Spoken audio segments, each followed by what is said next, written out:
কথা হয়েছিল ওখানে আমরা কিন্তু একটা ওই ই করে দেওয়ার তদন্ত কেন্দ্র আমরা করার প্রস্তাব দেওয়া হয়েছে, হয়তো এটা করে দেওয়া হবে। প্লাস ওখানে যে আমাদের পুলিশ আছে, যে নৌ পুলিশ আছে, তাদের স্পিড বোটটাও খারাপ ছিল।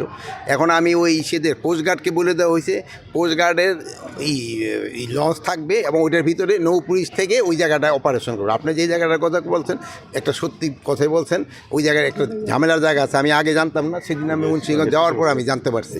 4 জন মারা গেছে। মাননীয় উপদেষ্টা হ্যাঁ, গতকালকে আদিবাসী শিক্ষার্থীদের উপর তো সব সময় দাবি করে এটার কোনো শোনেন, একটা হলো আমরা যদি করা হই সে সময় আপনারা বলেন, আবার যদি সফট হই বলে এত নরম কেন।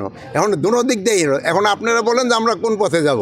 স্যার এই 5 মাসের ছাত্রদের উপর নিপীড়ন যে পুলিশ নাকি তার মাজা সোজা করে দাঁড়াই নেই। হ্যাঁ, আপনারা এক দিকে এক একটা কথা বলেন, এক সময় তো বলতেছিলেন এটা মুন্সিগঞ্জের ব্যাপারে বলেন। মুন্সিগঞ্জের জন্য একটা চেষ্টা করেন, একটা মেডিকেল কলেজ করানো দরকার।